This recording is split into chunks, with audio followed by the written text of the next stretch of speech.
On being made acquainted by Leonard, who helped him out of the pest cart, with the danger he had run, the piper uttered a cry of terror, and swooned away. The buriers, seeing how matters stood, and that their superstitious fears were altogether groundless, now returned, and one of them, producing a phial of vinegar, sprinkled the fainting man with it, and speedily brought him to himself. But though so far recovered, his terror had by no means abated, and he declared his firm conviction that he was infected by the pestilence. "I have been carried towards the plague pit by mistake," he said.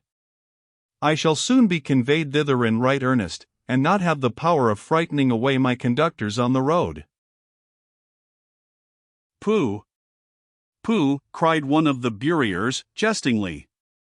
"I hope you will often ride with us, and play us many a merry tune as you go. You shall always be welcome to a seat in the cart." "Be of good cheer," added Leonard, "and all will be well. Come with me to an apothecary's shop, and I will procure a cordial for you, which shall speedily dispel your qualms." The piper shook his head, and replied, with a deep groan, that he was certain all was over with him. "However, I will not reject your kindness," he added, "though I feel I am past the help of medicine."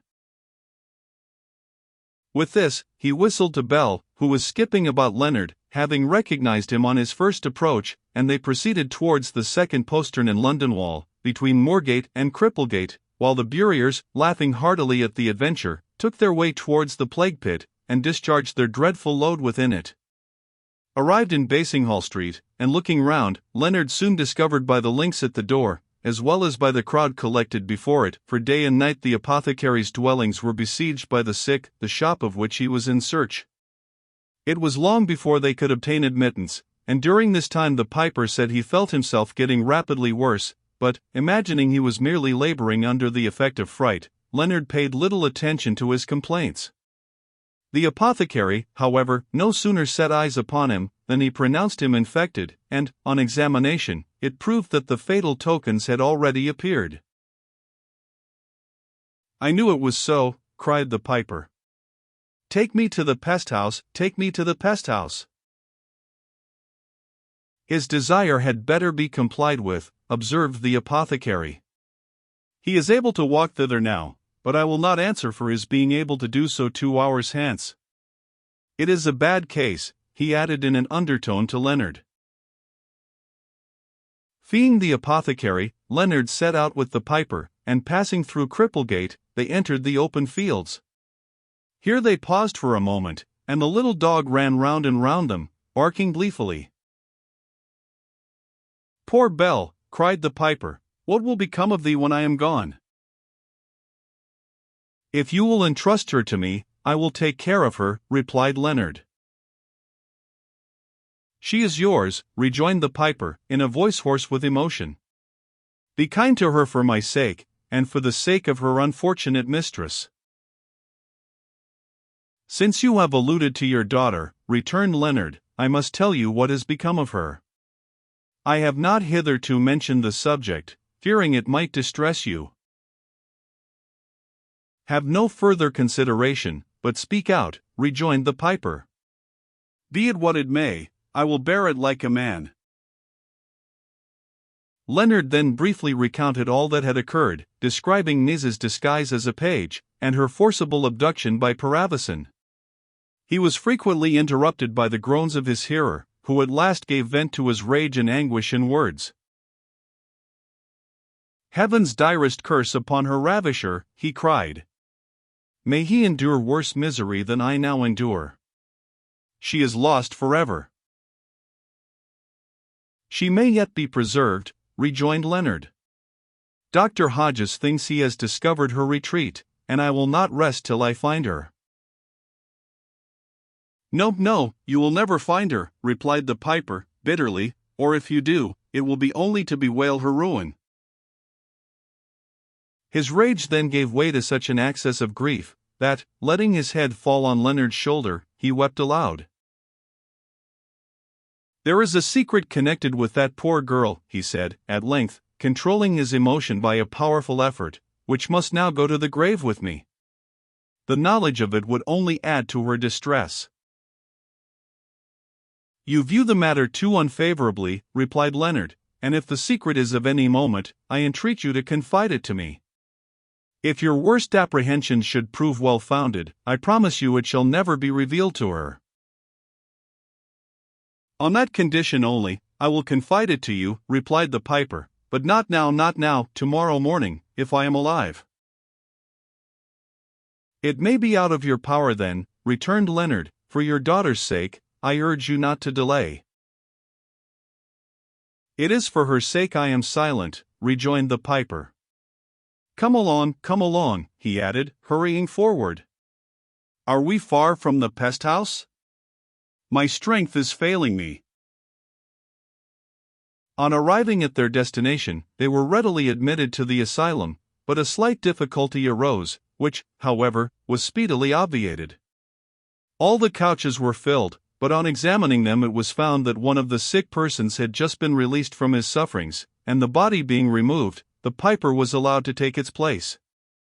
Leonard remained by him for a short time, but, overpowered by the pestilential effluvia, and the sight of so many miserable objects, he was compelled to seek the open air. Returning, however, shortly afterwards, he found the piper in a very perturbed state. On hearing Leonard's voice he appeared greatly relieved, and, taking his gown from beneath his pillow, gave it to him, and desired him to unrip a part of the garment, in which it was evident something was sewn. The apprentice complied, and a small packet dropped forth. "Take it," said the piper, "and if I die, and Nizza should happily be preserved from her ravisher, give it her. But not otherwise. Implore her to forgive me, to pity me." "Forgive you, her father?" cried Leonard, in astonishment. "That packet will explain all," replied the piper in a troubled tone. "You promised to take charge of poor Belle," he added, drawing forth the little animal, who had crept to the foot of the bed. "Here she is. Farewell. My faithful friend," he added, pressing his rough lips to her forehead, while she whined piteously, as if beseeching him to allow her to remain. "Farewell forever." "Not forever, I trust," replied Leonard, taking her gently from him. "And now you had better go," said the piper. "Return, if you can, tomorrow." I will," replied Leonard, and he hurried out of the room. He was followed to the door by the young chirurgeon, the same who had accompanied Mr. Blondel during his inspection of the pest house, and he inquired of him if he thought the piper's case utterly hopeless. "Not utterly so," replied the young man. "I shall be able to speak more positively in a few hours. At present, I think, with care and attention, there is a chance of his recovery." Much comforted by this assurance, Leonard departed, and afraid to put Belle to the ground lest she should run back to her master, he continued to carry her, and endeavored to attach her to him by caresses and endearments. The little animal showed her sense of his kindness by licking his hands, but she still remained inconsolable, and ever and anon struggled to get free. Making the best of his way to Wood Street, he entered the hutch, and placing a little straw in one corner for Belle, threw himself on a bench and dropped asleep. At 6 o'clock he was awakened by the barking of the dog, and opening the door beheld Dallison. The grocer was at the window above, and about to let down a basket of provisions to them. To Leonard's eager inquiries after Amabel, Mr. Blondel replied by a melancholy shake of the head, and soon afterwards withdrew. With a sad heart, the apprentice then broke his fast, not forgetting at the same time the wants of his little companion, and finding he was not required by his master, he proceeded to Dr. Hodges' residence. He was fortunate enough to find the friendly physician at home, and, after relating to him what had occurred, committed the packet to his custody. "It will be safer in your keeping than mine," he said, "and if anything should happen to me, you will, I am sure, observe the wishes of the poor piper." "Rely upon it, I will," replied Hodges. "I am sorry to tell you I have been misled as to the clue I fancied I had obtained to Nizza's retreat. We are as far from the mark as ever." Might not the real name of the villain who has assumed the name of Sir Paul Paravison be ascertained from the Earl of Rochester? Rejoined Leonard. So I thought, replied Hodges, and I made the attempt yesterday, but it failed. I was at Whitehall, and finding the Earl in the King's presence, suddenly asked him where I could find his friend Sir Paul Paravison.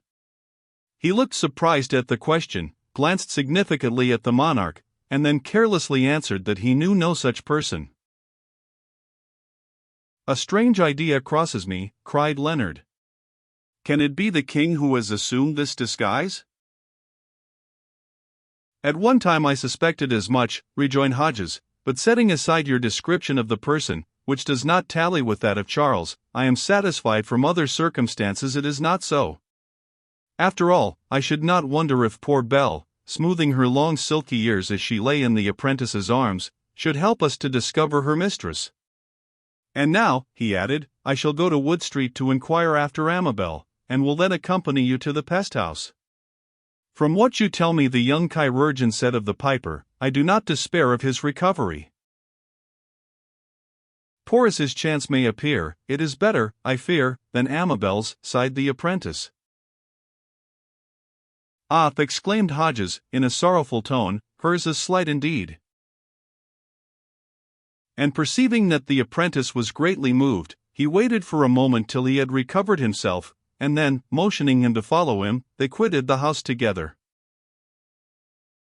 On reaching Mr. Bloundell's habitation, Leonard pulled the cord in the hutch, and the grocer appeared at the window. My daughter has not left her bed this morning, he said, in answer to the doctor's inquiries, and I fear she is much worse. My wife is with her. It would be a great satisfaction to me if you would see her again. After some little hesitation, Hodges assented, and was drawn up as before.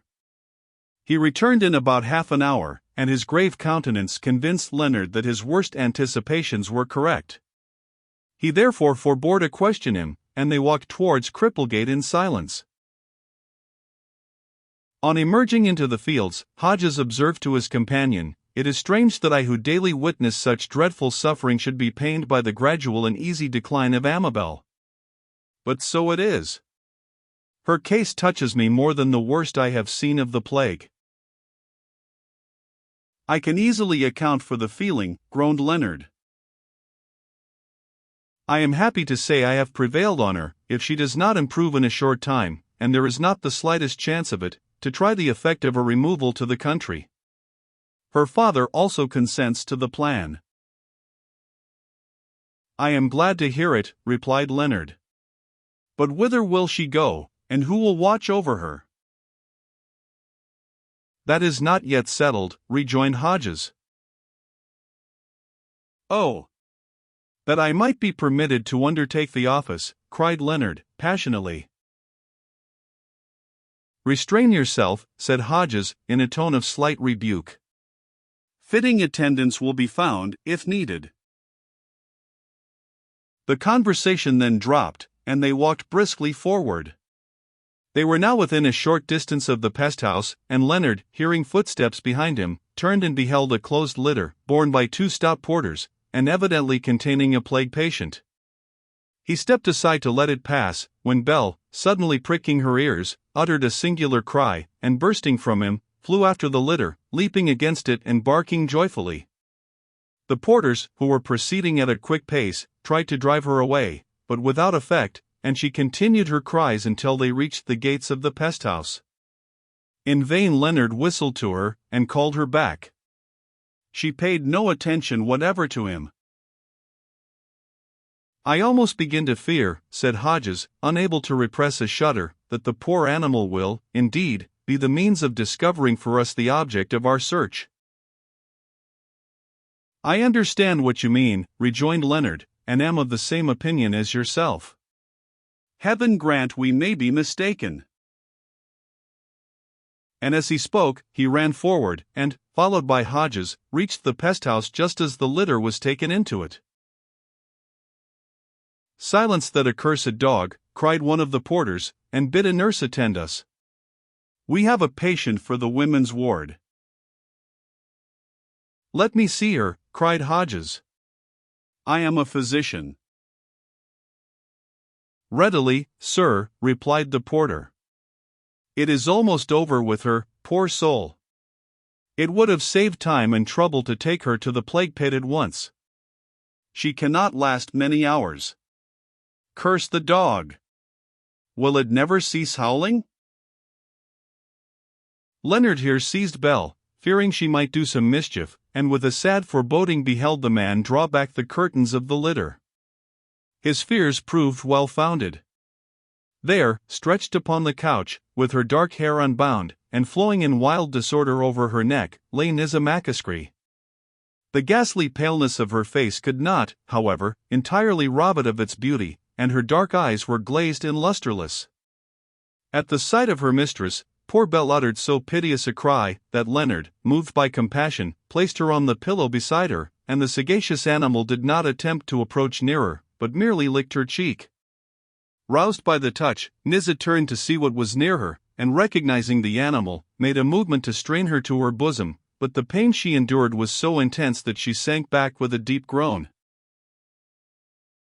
"From whom did you receive this young woman?" demanded Hodges, of one of the porters. "She was brought to us by 2 richly attired lackeys," replied the man, "in this very litter. They paid us to carry her here without loss of time." "You have an idea whose servants they were?" pursued Hodges. "Not the least," replied the fellow, "but I should judge, from the richness of their dress, that they belong to some nobleman." "Did they belong to the royal household?" inquired Leonard. "No, no," rejoined the man. "I am certain as to that." "The poor girl shall not remain here," observed Hodges to the apprentice. "You must convey her to my residence in Great Knightrider Street," he added, to the porters. "We will convey her wherever you please," replied the men, "if we are paid for our trouble." And they were about to close the curtains, when Nizza, having caught sight of the apprentice, slightly raised herself, and cried, in a voice of the utmost anxiety, "Is that you, Leonard?" "It is," he replied, approaching her. "Then I shall die happy, since I have seen you once more," she said. "Oh, do not stay near me. You may catch the infection." "Nizza," said Leonard, disregarding the caution, and breathing the words in her ear, "allay my fears by a word. You have not fallen a victim to the villain who carried you away?" "I have not, Leonard," she replied, solemnly. "I resisted his importunities, his threats, his violence, and would have slain myself rather than have yielded to him. The plague, at length, came to my rescue, and I have reason to be grateful to it, for it has not only delivered me from him, but has brought me to you." "I must now impose silence upon you," interposed Hodges, laying his finger on his lips. "Further conversation will be hurtful." "One question more, and I have done," replied Nizza. "How came Belle with you, and where is my father?" "Nothing has happened to him," she continued, observing Leonard's countenance change. "Speak! Do not keep me in suspense. Your silence fills me with apprehension. Speak, I implore you. He is dead?" "No," replied Leonard, "he is not dead, but he is an inmate of this place." "Ah!" exclaimed Nizza, falling back senseless upon the pillow. And in this state she was conveyed with the greatest expedition to the doctor's residence. Leonard only tarried to visit the piper, whom he found slightly delirious, and unable to hold any conversation with him, and promising to return in the evening, he set out after the litter. Nizza was placed in the best apartment of the doctor's house, and attended by an experienced and trustworthy nurse. But Hodges positively refused to let Leonard see her again, affirming that the excitement was too much for her, and might militate against the chance of her recovery. "I am not without hopes of bringing her through," he said, "and though it will be a severe struggle, yet, as she has youth and a good constitution on her side, I do not despair. If she herself would second me, I should be yet more confident." "How mean you?" inquired Leonard. "I think if she thought life worth a struggle, if, in short, she believed you would return her attachment, she would rally," answered Hodges. "I cannot consent to deceive her thus," rejoined Leonard, sadly. "My heart is fixed elsewhere." "Your heart is fixed upon one who will soon be in her grave," replied the doctor. "And with her my affections will be buried," rejoined Leonard, turning away to hide his tears. So well was the doctor's solicitude rewarded, that 3 days after Nizza had come under his care, he pronounced her out of danger. But the violence of the attack left her so weak and exhausted, that he still would not allow an interview to take place between her and Leonard. During all this time Belle never left her side, and her presence was an inexpressible comfort to her. The piper, too, was slowly recovering, and Leonard, who daily visited him, was glad to learn from the young chirurgeon that he would be able to leave the pesthouse shortly. Having ascertained from Leonard that his daughter was under the care of Dr. Hodges, and likely to do well, the piper begged so earnestly that the packet might not be delivered to her, that, after some consultation with Hodges, Leonard restored it to him. He was delighted to get it back, felt it carefully over to ascertain that the seals were unbroken, and satisfied that all was safe, had it again sewn up in his gown, which he placed under his pillow. "I would rather disclose the secret to her by word of mouth than in any other way," he said. Leonard felt doubtful whether the secret would now be disclosed at all, but he made no remark.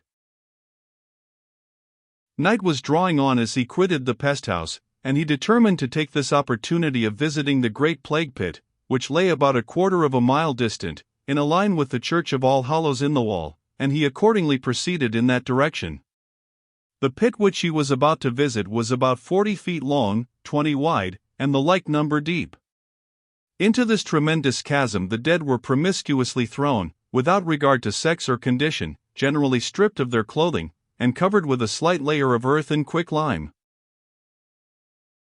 The sun was setting as Leonard walked towards this dismal place, and he thought he had never witnessed so magnificent a sight. Indeed, it was remarked that at this fatal season the sunsets were unusually splendid. The glorious orb sank slowly behind St. Paul's, which formed a prominent object in the view from the fields, and threw out its central tower, its massive roof, and the 2 lesser towers flanking the portico, into strong relief. Leonard gazed at the mighty fabric, which seemed dilated to twice its size by this light, and wondered whether it was possible that it could ever be destroyed, as predicted by Solomon Eagle. Long after the sun had set, the sky was stained with crimson, and the grey walls of the city were tinged with rosy radiance. The heat was intense, and Leonard, to cool himself, sat down in the thick grass, for, though the crops were ready for the scythe, no mowers could be found, and, gazing upwards, strove to mount in spirit from the tainted earth towards heaven. After a while he arose, and proceeded towards the plague pit. The grass was trampled down near it, and there were marks of frequent cartwheels upon the sod. Great heaps of soil, thrown out of the excavation, lay on either side. Holding a handkerchief steeped in vinegar to his face, Leonard ventured to the brink of the pit. But even this precaution could not counteract the horrible effluvia arising from it. It was more than half filled with dead bodies, and through the putrid and heaving mass many disjointed limbs and ghastly faces could be discerned, the long hair of women and the tiny arms of children appearing on the surface. It was a horrible sight, so horrible, that it possessed a fascination peculiar to itself, and, in spite of his loathing, Leonard lingered to gaze at it. Strange and fantastic thoughts possessed him. He fancied that the legs and arms moved, that the eyes of some of the corpses opened and glared at him, and that the whole rotting mass was endowed with animation. So appalled was he by this idea that he turned away, and at that moment beheld a vehicle approaching. It was the dead cart, charged with a heavy load to increase the already redundant heap. The same inexplicable and irresistible feelings of curiosity that induced Leonard to continue gazing upon the loathly objects in the pit, now prompted him to stay and see what would ensue. 2 persons were with the cart, and one of them, to Leonard's infinite surprise and disgust, proved to be Chowless. He had no time, however, for the expression of any sentiment, for the cart halted at a little distance from him, when its conductors, turning it round, backed it towards the edge of the pit. The horse was then taken out, and Chowless calling to Leonard, the latter involuntarily knelt down to guide its descent, while the other assistant, who had proceeded to the further side of the chasm, threw the light of a lantern full upon the grisly load, which was thus shot into the gulf below. Shoveling a sufficient quantity of earth and lime into the pit to cover the bodies, Chowless and his companion departed, leaving Leonard alone. He continued there a few moments longer, and was about to follow them, when a prolonged and piercing cry smote his ear, and, looking in the direction of the sound, he perceived a figure running with great swiftness towards the pit. As no pursuers appeared, Leonard could scarcely doubt that this was one of the distracted persons he had heard of, who, in the frenzy produced by the intolerable anguish of their sores, would often rush to the plague pit and bury themselves, and he therefore resolved, if possible, to prevent the fatal attempt. Accordingly, he placed himself in the way of the runner, and endeavored, with outstretched arms, to stop him. But the latter dashed him aside with great violence, and hurrying to the brink of the pit, uttered a fearful cry, and exclaiming, "She is here! She is here, I shall find her amongst them!" flung himself into the abyss.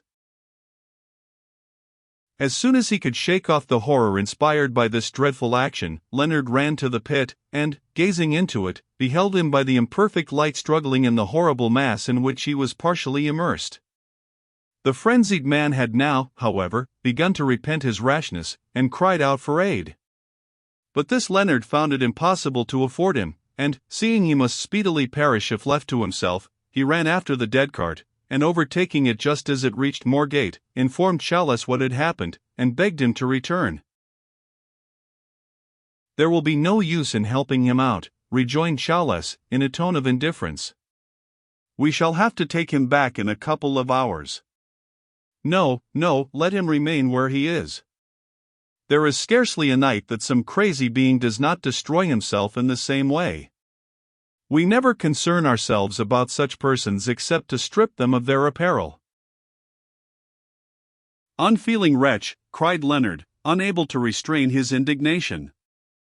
"Give me your fork, and I will pull him out myself."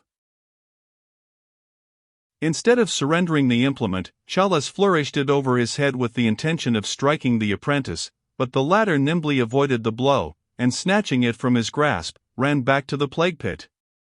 He was followed by Chowless and the Burier, who threatened him with loud oaths. Regardless of their menaces, Leonard fixed the hook in the dress of the struggling man, and exerting all his strength, drew him out of the abyss. He had just lodged him in safety on the brink when Chowless and his companion came up. "Keep off," cried Leonard, brandishing his fork as he spoke, "you shall neither commit robbery nor murder here. If you will assist this unfortunate gentleman, I have no doubt you will be well rewarded. If not, get hence, or advance at your peril." "Well," returned Chowless, who began to fancy something might be made of the matter, "if you think we should be rewarded, we would convey the gentleman back to his own home provided we can ascertain where it is. But I am afraid he may die on the way." "In that case you can apply to his friends," rejoined Leonard. "He must not be abandoned thus." "First, let us know who he is," returned Chowless. "Is he able to speak?" "I know not," answered Leonard. "Bring the lantern this way, and let us examine his countenance." Chowless complied, and held the light over the unfortunate person. His attire was rich, but in great disorder, and sullied by the loathsome mass in which he had been plunged. He was in the flower of youth, and his features must have been remarkable for their grace and beauty, but they were now of a livid hue, and swollen and distorted by pain. Still Leonard recognized them. "Gracious heaven!" he exclaimed. "It is Sir Paul Paravison." "Sir Paul Paravison," echoed Chowless. "By all that's wonderful, so it is. Here is a lucky chance. Bring the dead cart hither, Jonas, quick, quick." I shall put him under the care of Judith Malmains. And the burier hurried off as fast as his legs could carry him. Had I known who it was, exclaimed Leonard, gazing with abhorrence at the miserable object before him, I would have left him to die the death he so richly merits. A deep groan broke from the sufferer. Have no fear, Sir Paul, said Chelles. You are in good hands. Every care shall be taken of you, and you shall be cured by Judith Malmains. She shall not come near me, rejoined Paravicin, faintly. You will take care of me, he added in an imploring tone, to Leonard. You appeal in vain to me, rejoined the apprentice, sternly. You are justly punished for your treatment of Nisa Macascree. I am, groaned Paravicin, but she will be speedily avenged. I shall soon join her in that pit. She is not there, replied Leonard, bitterly, she is fast recovering from the plague. Is she not dead? Demanded Paravicin, with frightful eagerness. I was told she was thrown into that horrible chasm. You were deceived, replied Leonard. She was taken to the pest house by your orders, and would have perished if she had not found a friend to aid her. She is now out of danger. Then I no longer desire to die, cried Paravicin, desperately. I will live. Do not delude yourself, replied Leonard, coldly, you have little chance of recovery, and should employ the short time left you in praying to heaven for forgiveness of your sins. Tush, exclaimed Paravicin, fiercely, I shall not weary heaven with ineffectual supplications. I well know I am past all forgiveness. No, he added, with a fearful imprecation, since Nisa is alive, I will not die. Right, Sir Paul, right, rejoined Chales, put a bold face on it, and I will answer for it you will get over the attack. Have no fear of Judith Malmains, he added, in a significant tone. However she may treat others, she will cure you. I will make it worth her while to do so, rejoined Paravicin. Here is the cart, cried Chales, seeing the vehicle approach. I will take you in the first place to St. Paul's. Judith must see you as soon as possible. Take me where you please, rejoined Paravicin, faintly, and remember what I have said. If I die, the nurse will get nothing. If I am cured, she shall be proportionally rewarded. I will not forget it, replied Chales. And with the help of Jonas he placed the knight carefully in the cart. You need not trouble yourself further about him, he added to Leonard. Before he quits this place I must know who he is, rejoined the latter, placing himself at the horse's head. You know his name as well as I do, replied Chales. Paravicin is not his real name, rejoined Leonard. Indeed, exclaimed Chales, this is news to me. But no matter who he is rich enough to pay well. So stand aside, and let us go.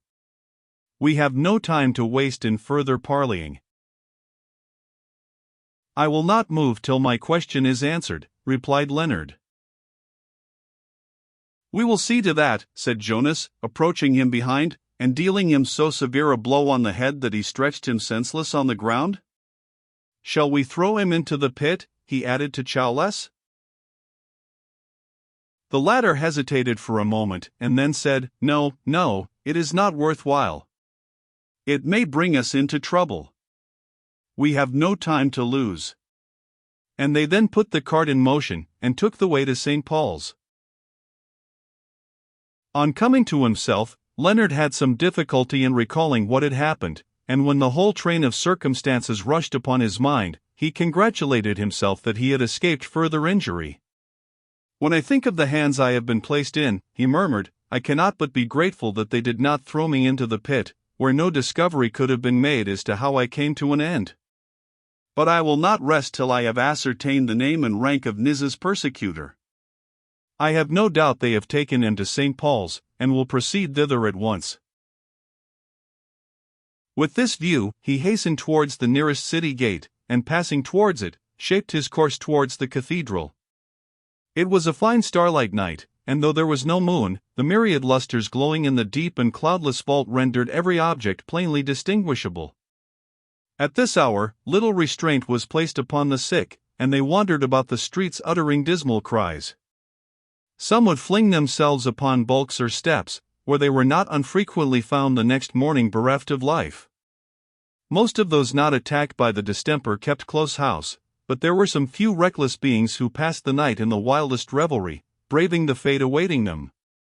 As Leonard passed St. Michael's Church, in Basinghall Street, he perceived, to his great surprise, that it was lighted up, and at first supposed some service was going on within it, but on approaching he heard strains of lively and most irreverent music issuing from within. Pushing open the door, he entered the sacred edifice, and found it occupied by a party of 20 young men, accompanied by a like number of females, some of whom were playing at dice and cards, some drinking, others singing bacchanalian melodies, others dancing along the aisles to the notes of a theorbo and spinet. Leonard was so inexpressibly shocked by what he beheld, that unable to contain himself he mounted the steps of the pulpit, and called to them in a loud voice to desist from their scandalous conduct, and no longer profane the house of God.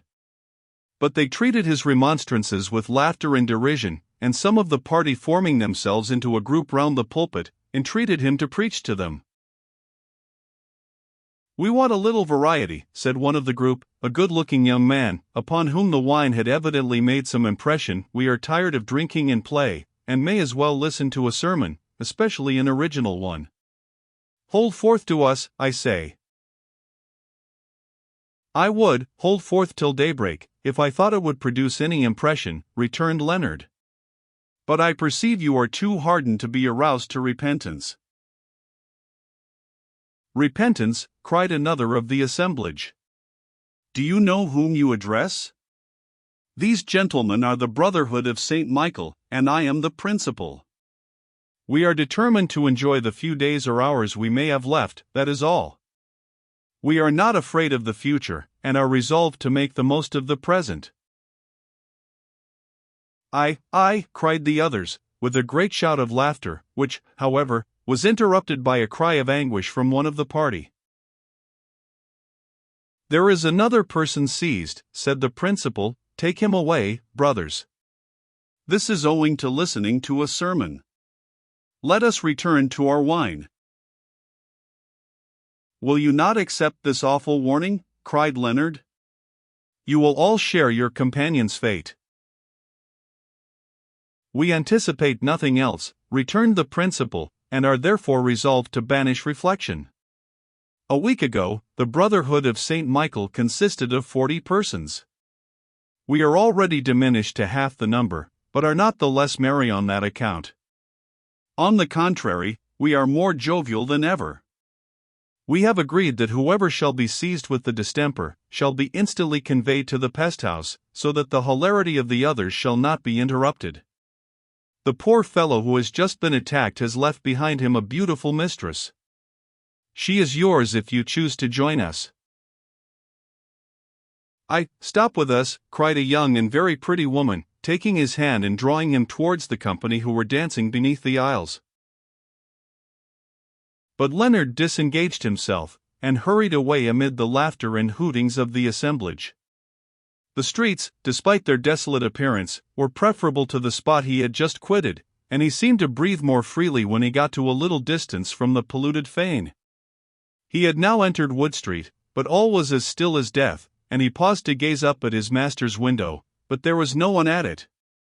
Many a lover, unable to behold the object of his affections, has in some measure satisfied the yearning of his heart by gazing at her dwelling, and feeling he was near her. Many a sad heart has been cheered by beholding a light at a window, or a shadow on its closed curtains, and such would have been Leonard's feelings if he had not been depressed by the thought of Amabel's precarious state of health. While thus wrapped in mournful thought, he observed 3 figures slowly approaching from the further end of the street, and he instinctively withdrew into a doorway. He had reason to congratulate himself upon the precaution, as, when the party drew nearer, he recognized, with a pang that shot to his heart, the voice of Rochester. A moment's observation from his place of concealment showed him that the Earl was accompanied by Sir George Etheridge and Pillicoddy. They paused within a short distance of him, and he could distinctly hear their conversation. "You have not yet told us why you brought us here, my lord," said Etheridge to Rochester, after the latter had gazed for a few moments in silence at the house. "Are you resolved to make another attempt to carry off the girl, and failing in it, to give her up forever?" "You have guessed my purpose precisely," returned Rochester. "Dr. Hodges has informed a friend of mine that the pretty Amabel has fallen into a decline. The poor soul is, doubtless, pining for me, and it would be the height of inhumanity to let her perish." Leonard ground his teeth with suppressed rage. "Then you mean to make her Countess of Rochester, after all," laughed Etheridge. "I thought you had determined to carry off Mistress Mallet." "Old Bully declares he will send me to the Tower if I do," replied Rochester, "and though his threats would scarcely deter me from acting as I think proper, I have no inclination for marriage at present." "What a pity, Etheridge, that one cannot in these affairs have the money oneself, and give the wife to one's friend." "That is easily accomplished," replied Etheridge, laughingly, "especially where you have a friend so devoted as myself." "But do you mean to carry off Amabel tonight?" "Aye, now we come to business," interposed Pillicoddy. "Bolts and barricadoes. Your lordship has only to say the word, and I will break into the house, and bear her off for you." "Your former conduct is a good guarantee for your present success, truly," returned Rochester, with a sneer. No, I shall postpone my design for the present. I have ascertained, from the source whence I obtained information of Amabel's illness, that she is to be removed into the country. This will exactly suit my purpose, and put her completely in my power." "Then nothing is to be done tonight," said Pillicoddy, secretly congratulating himself on his escape. "By my sword, I feel equal to the most desperate attempt." "Your courage and dexterity must be reserved for some more favorable occasion," replied Rochester. "If not to carry off the girl, I must again inquire why your lordship has come hither," demanded Etheridge. "To be frank with you, my sole motive was to gaze at the house that contains her," replied Rochester, in a voice that bespoke his sincerity.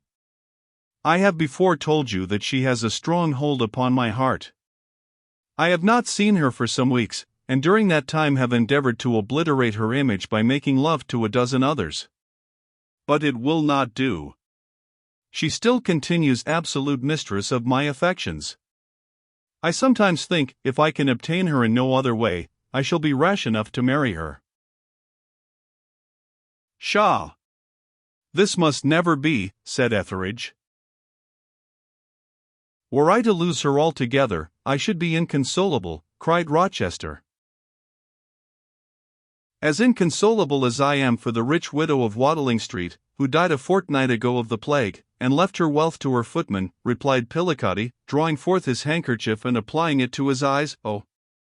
Oh! "Silence, fool," cried Rochester, "I am in no mood for buffoonery. If you shed tears for anyone, it should be for your master." "Truly, I am grieved for him," replied Pillicoddy, "but I object to the term master. Sir Paul Paravison, as he chooses to be called, is my patron, not my master. He permits me a very close familiarity, not to say friendship." "Well, then, your patron," rejoined Rochester, scornfully. "How is he going on tonight?" "I feared to tell your lordship," replied Pillicoddy, "lest it should spoil your mirth, but he broke out of his chamber a few hours ago, and has not been discovered since. Most likely, he will be found in the plague pit or the Thames in the morning, for he was in such an infuriated state, that it is the opinion of his attendants he would certainly destroy himself. You know he was attacked 2 days after Nizamakaskri was seized by the pestilence, and his brain has been running upon the poor girl ever since. "Alas," exclaimed Rochester, "it is a sad end. I am wearied of this infected city, and shall be heartily glad to quit it. A few months in the country with Amabel will be enchanting." "Apropos of melancholy subjects," said Etheridge, "your masque of the Dance of Death has caused great consternation at court. Mistress Stuart declares she cannot get that strange fellow who performed such fantastic tricks in the skeleton dance out of her head." "You mean Chowles," replied the Earl. "He is a singular being, certainly, once a coffin-maker, and now, I believe, a burier of the dead. He takes up his abode in a crypt of St. Faith's and leads an incomprehensible life. As we return we shall pass the cathedral, and can see whether he is astir." "Readily," replied Etheridge. "Do you desire to tarry here longer, or shall we proceed before you, while you indulge your tender meditations undisturbed?" "Leave me," replied Rochester. "I shall be glad to be alone for a few moments." Etheridge and Pillicoddy then proceeded slowly towards Cheapside, while the Earl remained with his arms folded upon his breast, and his gaze fixed upon the house. Leonard watched him with intense curiosity, and had great difficulty in controlling himself. Though the Earl was armed, while he had only his staff, he could have easily mastered him by assailing him unawares. But Leonard's generous nature revolted at the unworthy suggestion, and he resolved, if he attacked him at all, to give him time to stand upon his guard. A moment's reflection, however, satisfied him that his wisest course would be to remain concealed. He was now in possession of the Earl's plan, and, with the help of Dr. Hodges, could easily defeat it, whereas if he appeared, it would be evident that he had overheard what had passed, and some other scheme, to which he could not be privy, would be necessarily adopted. Influenced by this consideration, he suffered the Earl to depart unmolested, and when he had got to some distance followed him. Rochester's companions were waiting for him in Cheapside, and, joining them, they all three proceeded towards the cathedral. They entered the great northern door, and Leonard, who was now well acquainted with all the approaches, passed through the door at the north side of the choir, to which he had been directed on a former occasion by Solomon Eagle. He found the party guided by the old verger, the only one of its former keepers who still lingered about the place, and preparing to descend to St. Faith's. Leonard followed as near as he could without exposing himself, and, on gaining the subterranean church, easily contrived to screen himself behind the ponderous ranks of pillars. By this time they had reached the door of the charnel. It was closed, but Rochester knocked against it, and Chowles presently appeared.